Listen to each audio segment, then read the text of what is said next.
Welcome करते हैं programme में। मियां साहब, बहुत शुक्रिया, आपने हमें वक्त दिया। जी मेहरबानी।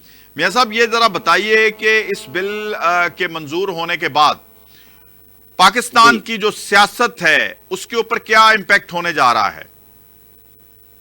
देखिए, बात यह है कि कड़वी बात है, लेकिन बर्दाश्त कीजिएगा। जब हमें जरूरत होती है हम पार्लियामेंट को इस्तेमाल कर लेते हैं, जब हमें जरूरत होती है हम जो है वो अदलिया को इस्तेमाल कर लेते हैं, जब हमें जरूरत होती है हम सियासी जमातों को इस्तेमाल कर लेते हैं, जब जरूरत होती है हम आवाम को इस्तेमाल कर हाँ लेते हैं। जी, जिनको तो जरूरत नहीं, जिनको जरूरत होती है वो कर ही लेते हैं। जी कर ही लेते हैं। तो ये जो आज कहा जा रहा है कि जी पार्लियामेंट की बालादस्ती है, कल को कहा जाता था कि ये सुप्रीम कोर्ट की बालादस्ती है, कल को किसी और की बालादस्ती होगी। लेकिन चलें, हम सवाल की तरफ आते हैं कि इसके सियासी असरात क्या मरतब होंगे। देखिए, हाँ। तीन चार चीजें। एक तो जो तो सबसे अहम था जिसके लिए ये कानून साजी की गई थी, बुनियादी तौर पर वो था कि जो माजी में फैसले हो चुके और खास करके मुस्लिम लीग नून के जो मियां नवाज शरीफ साहब के खिलाफ जो फैसला हुआ था कि उनको अपील का हक मिल जाएगा, तो वो तो इसमें उन्होंने जो फैसला दिया उसमें तो वो फारग हो गए ना, उनको तो फैसले का हक नहीं मिला। माजी से तलाक नहीं होगा तो आइंदा से तलाक होगा, तो इसका मतलब है कि मियां नवाज शरीफ साहब जो हैं वो नाअहल रहेंगे और वो अपील भी नहीं कर सकेंगे। तो पाकिस्तान वो जरूर आएंगे, लेकिन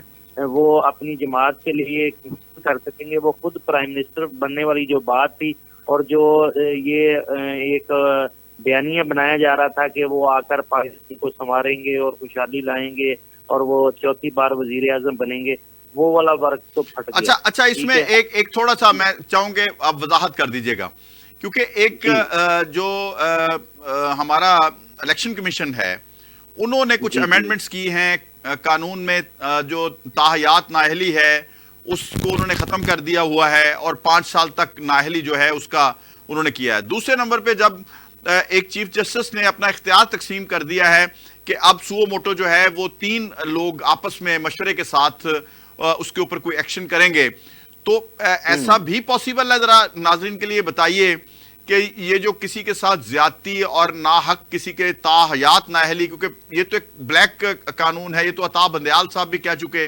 उन्होंने खैर इसके ऊपर कोई फैसला नहीं किया।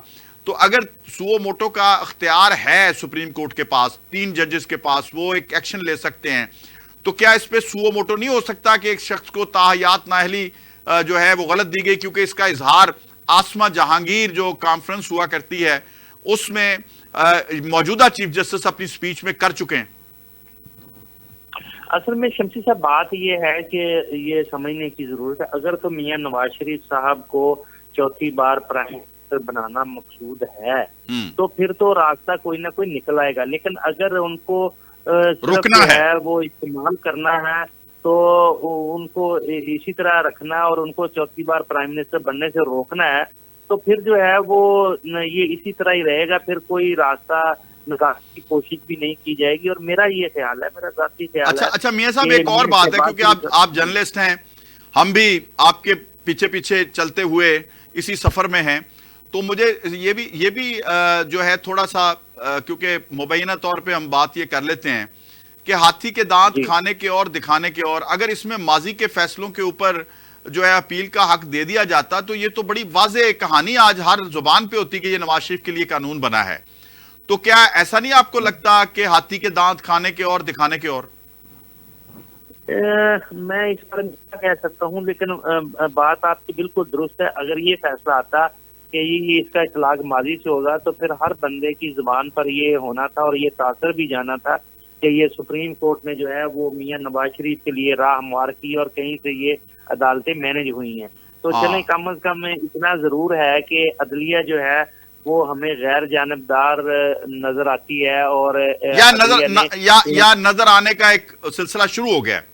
अच्छा, मेरा ख्याल ये है कि इस फैसले में ना जो आज एक बड़ा हुआ है, इसमें अदलिया ने अपनी इज्जत बचाई है। देखिए, उन्होंने सुप्रीम कोर्ट, उन्होंने पार्लियामेंट से किसी किस्म की लड़ाई मोल ना वजीर लेने का साहब, आपकी फैसला किया है। फुटेज। पार्लियामेंट को भी इज्जत दी है, पार्लियामेंट को भी इज्जत दी है और अपनी भी इज्जत बचाई है। तो चूंकि पिछले कुछ अरसा से पार्लियामेंट ने बहुत ज्यादा चढ़ाई की हुई थी अदलिया पर, और अदलिया बहुत ही डिफेंसिव नजर आ रही थी, तो कम से कम उसमें जो है ना एक दरमियानी रास्ता निकाला है अदलिया ने। और वो देखें कि पाकिस्तान के तमाम जो टॉप के लॉयर्स हैं वो इसको सराह रहे हैं, इस फैसले को उन्होंने अप्रिशिएट किया है कि अदलिया ने एक अच्छा फैसला दिया। उसमें चाहे वो तहरीके इंसाफ से तल्लक रखने वाले वकला हो, वो पीपल्स पार्टी से तल्लक रखने वाले हो, वो किसी और सियासी एक्सेप्ट किया गया है इस फैसले को, सबने इसको अप्रिशिएट किया है। तो इसका मतलब है कि ये अदलिया ने बहुत ही एहसन तरीके से मामलात को आगे बढ़ाने की कोशिश की है, बजाय कि डेडलॉक पैदा करके ये अदारों की लड़ाई की तरफ बिल्कुल ठीक है। अच्छा, इसके ये सारा अब बिल्कुल आपने दुरुस्त फरमा दिया। अब आगे जाके सूरत हाल ये बनेगी कि अब चूंकि बाइख्तियार हैं जो चीफ जस्टिस हैं सुप्रीम कोर्ट के और जजेस जो हैं, उनकी एक हमारी अदालत आलिया और अदालत उज़्मा का एक वकार है और उनके पास एक अख्तियार है और अख्तियार कुल्ली है।